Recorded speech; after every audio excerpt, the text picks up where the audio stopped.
Hello, and welcome back to part two of the Football Manager AI Development Simulation series. We are now 12 years into the future, and 11 or 12 seasons into the future, and we're going to take a closer look at, we'll do a brief overview of where all of our players are at this point, and then take a little bit more of an in-depth look at three players in particular whose development stood out to me, and I kind of wanted to take a closer look and maybe look at some possible reasons as to why these players developed the way they did. So starting right off the bat here, we can see again we've got several players that have retired at this point. Those ones are highlighted in red, and you can see where they ended up. At again, the first number is their current ability at the beginning of season one, and then at the end of season one, and then so on. So 1, 2, 3, 4, so on and so forth. So again, you start with Lionel Messi, Cristiano Ronaldo, Manuel Neuer, Lewandowski, Neymar. You can see, again, where they start at, where they finished up when they retired. Those ones are highlighted in red. And then as a reminder, the ones in yellow are players that have random potential, a random range of potential abilities at the start of the game. So you can see here Camavinga and Moriba both started this game with a 190 PA. Again, this is where they start at.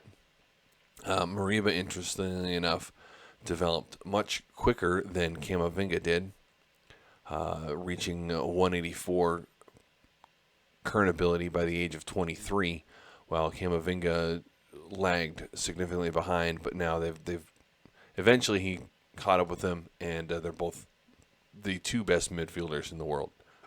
Of course, we have Mbappe, who starts very high, definitely peaks here from 24 through 32. Really, he has a very, very long peak, and then he has finally started to drop off a little bit.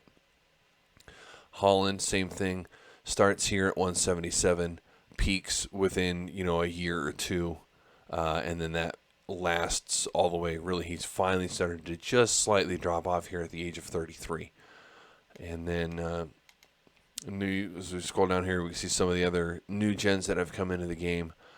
David Newman developed very quickly. By age 23, he's basically reached his peak here at 184 with a little bit of polish that can come off, that can kind of be added on to the end. But essentially by 184 with his PA of being 190, that's essentially going to be his peak. It's not going to improve too much more, obviously, with only a little bit left of development room. We've got some other players whose development lagged at some point, like Sindelar. Started off really well and then definitely lagged here in his early 20s and seems to be stuck at 150 now.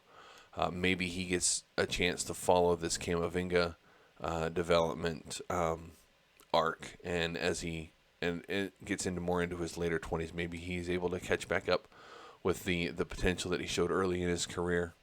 A couple more players that retired.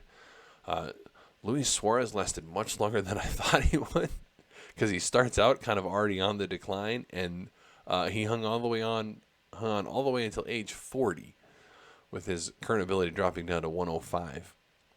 And then we see, once we get further down here, we can see a couple of the players that we're going to be taking a closer look at to make sure they can be seen here. One of them being Ibrahim Aba, and how PSG made an absolute disaster out of his development. You see he started the game with a 92 current ability, and then by age 27 he's only up to a 122 current ability despite having a 186 potential ability. On the inverse of that, we have Enzo Crona and Jorge Sedano, who start at 98 and 105 respectively, and by the age of 23 are at their peak and are two of the best players in the world. One of them being a forward and one of them being a midfielder. But again, you see very, very different career arcs for three players who entered into the game at the exact same time. Kaba came into the game in really an ideal situation. I mean, you're at PSG. You know, if they don't make an absolute mess out of this, he's got the chance to be one of the best players in the world at one of the best at one of the places that has the best training facilities in the world. So why exactly did this happen? Why did this development just never materialize? 1, 2, basically 2, 1, nothing, 1.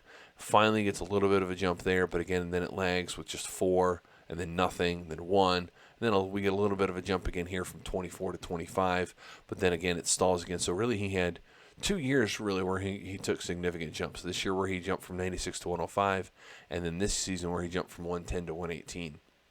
But again, outside of those 2 seasons, his current ability has barely moved. But then you look at these 2 players, you look at Crona, you look at Garone, who were, this one is 16. This one is a 17-point jump, an 11-point jump, a 15-point jump, 10 and 11, 17, 15, 14, they all the way up till once they get into the high 170s, and then it slows down, as they approach their peak, and it kind of flattens out a little bit, and they're basically at their peak potential or their peak current ability here, by the age of 23. So they've had 5 seasons now as the 2 of the best players in the world. So again, you can kind of look, over the rest of these guys and see, there's some players that have struggled, definitely. Cappelletti, again, came through at the same time as Kaba and Crona and Garone. Showed some early promise and then kind of fell behind, and then has definitely stagnated here quite a bit. It seems to be stuck now at 137 despite having a potential ability of 185. On the other side, we see somebody like Adam Bell, who started with a very low current ability. This is the lowest current ability I've seen anybody starting with just an 82. And again, it takes him about a year longer, I think, to make, because it takes a while to catch up for that having that lower starting point. But now we see here as he approaches his prime, getting into his mid-20s, he has gotten up to 175 and is close to being able, within a season or 2 of reaching his peak current ability. So there's definitely something there that is causing some players like Kaba and like Cappelletti to stall, while other players like Crona and Garone, go on, starting with similar current abilities, similar potential abilities. Kaba, nothing happened. Crona and Garone, 2 of the best players in the world. So we're going to take a little bit of a closer look at those players and see if we can't figure out what exactly. We can't figure it out exactly, but what we can do is take a closer look at some potential reasons as to why this might have happened. And so now we find ourselves back into Football Manager here with our all of our hidden attributes displayed, and the 3 players that I kind of want to talk about today highlighted. Again, we see Ibrahim Aba here. He's 26 years old. And right away we see, I see 2 potential problems. He has a 2 for ambition and a 6 for professionalism. So that obviously stands out right away as being a potential problem for him. You look at Garone, you look at Smith, not Smith, you look at Crona and Garone, their ambition is higher, 14 and 13. Their professionalism jumps off the charts here at 18 and 17. So that early on stands out as a reason as to why 2 of these players turned into 2 of the best in the world, and 1 of them did not, despite similar situations.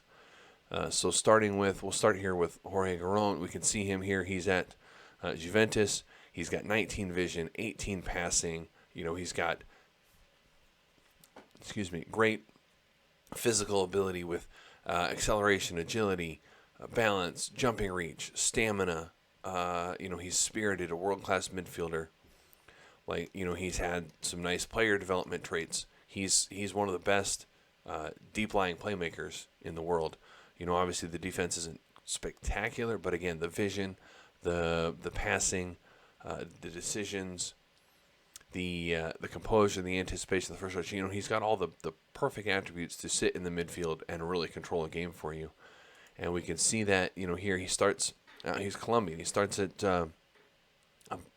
for a team called Envigado, and he spends 3 seasons there. But you see, again, not only does he have the high ambition and the high professionalism, we see him start as soon as he's coming into the game, straight into the first team football right off the go.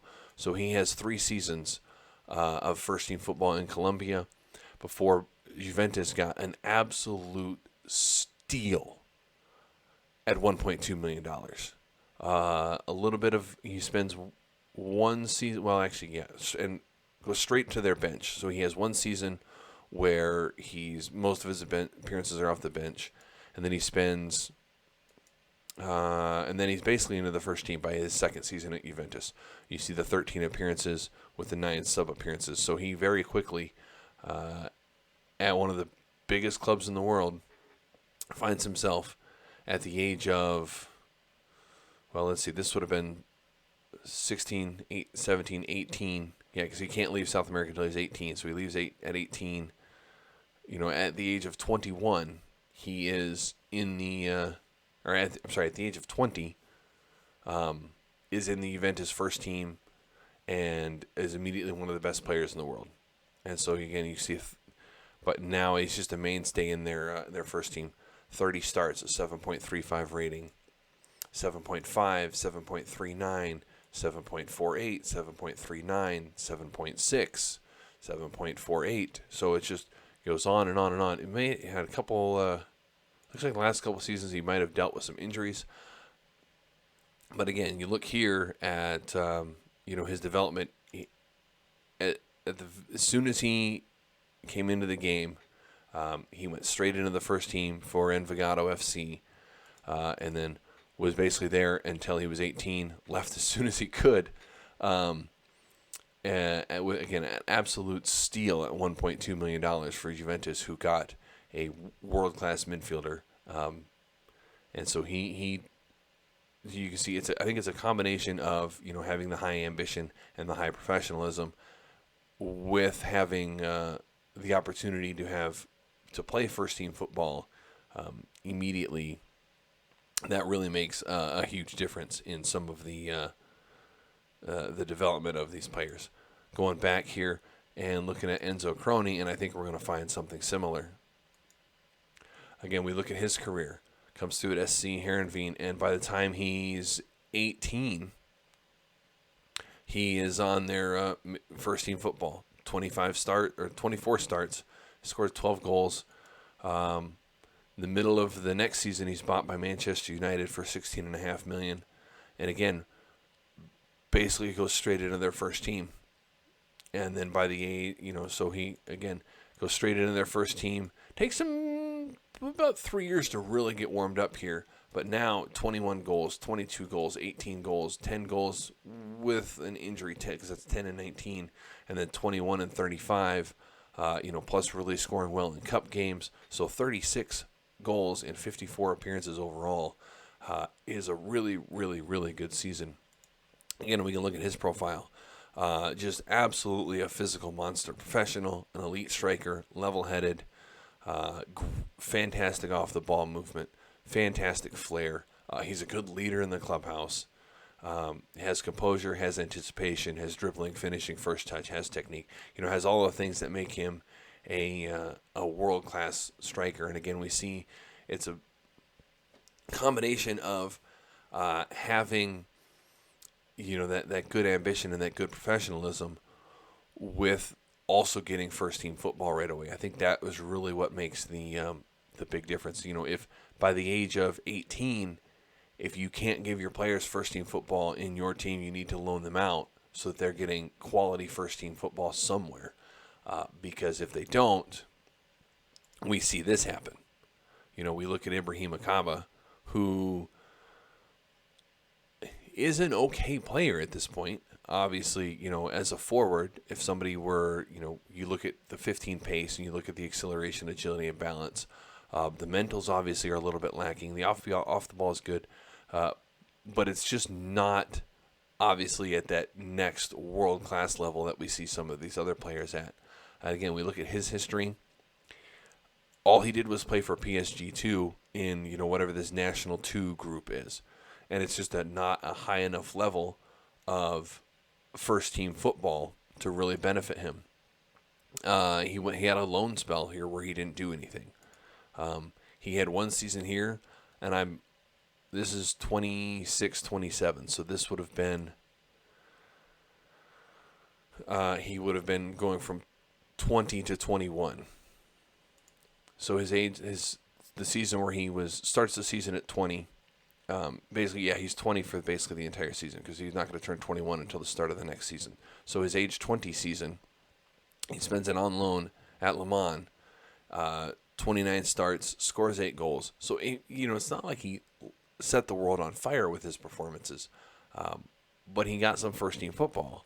And if we go over to here, that's the year where he made this jump. Starts the season at 96. Ends the season, starts the next, by the end of the season, the start of the next season, he's at 105. So again, he finally got a chance to play first-team football, even if it was, not great. It was something, and we see one of the biggest jumps in his career. When's the next one? From the age of 24 to 25 is his next one. All right, so let's go back here. That should be this one. That should be his first season. Is that his first season at Angers? I think so. Yes. That's his first season here at Angers, where, again, he went from, at this point, he's, 24 years old, so this loan spell here at Nîmes wasn't enough, even though, and again, we see why, because he wasn't starting. He was, the majority of his appearances, he made 19 appearances, but 14 of them were off the bench. So that's not enough minutes to really improve his development.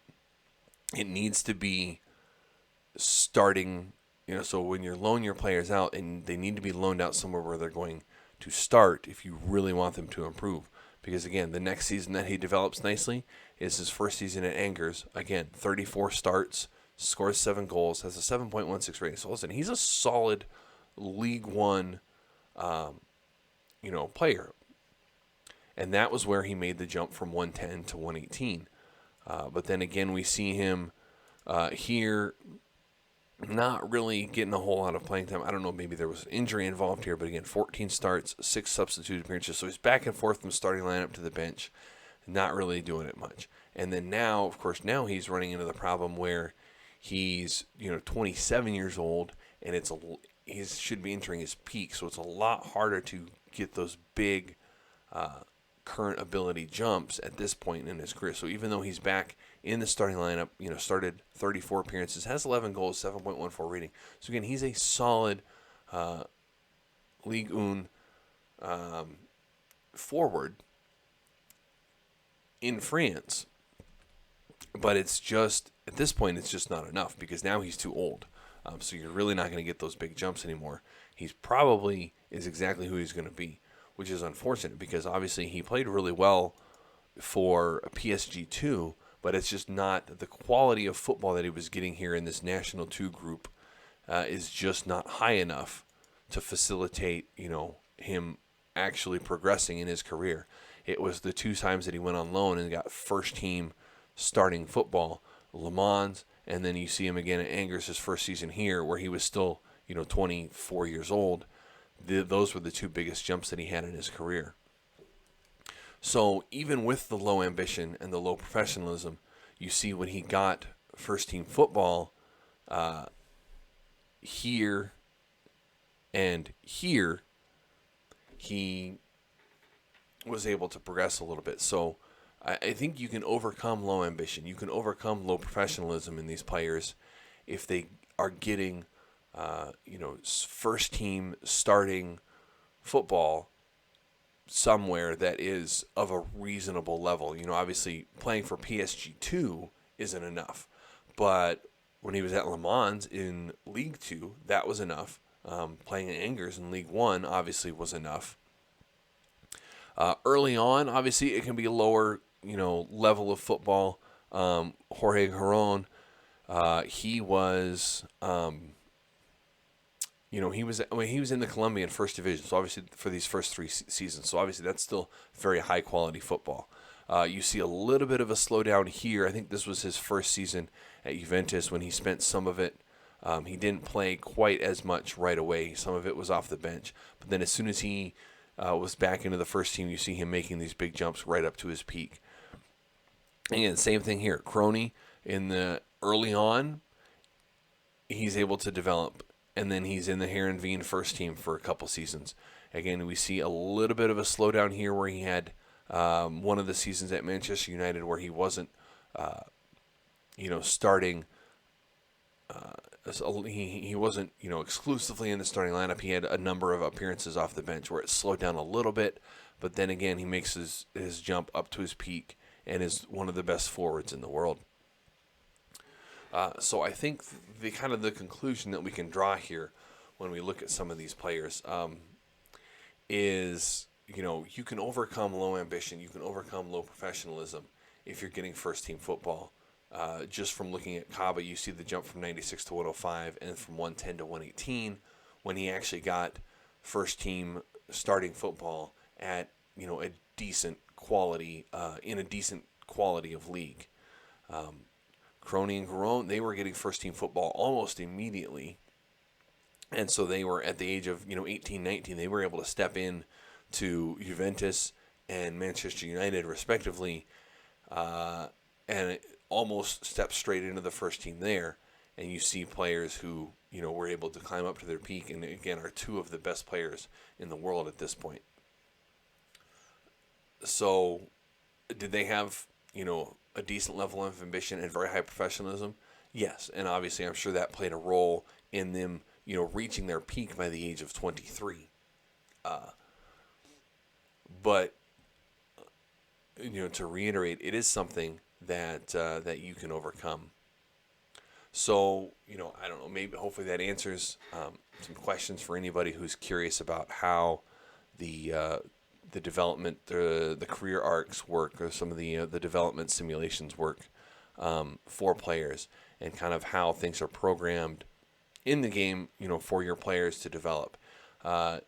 It's not necessarily a complete dead end if you get somebody that comes through your youth intake with low ambition or low professionalism.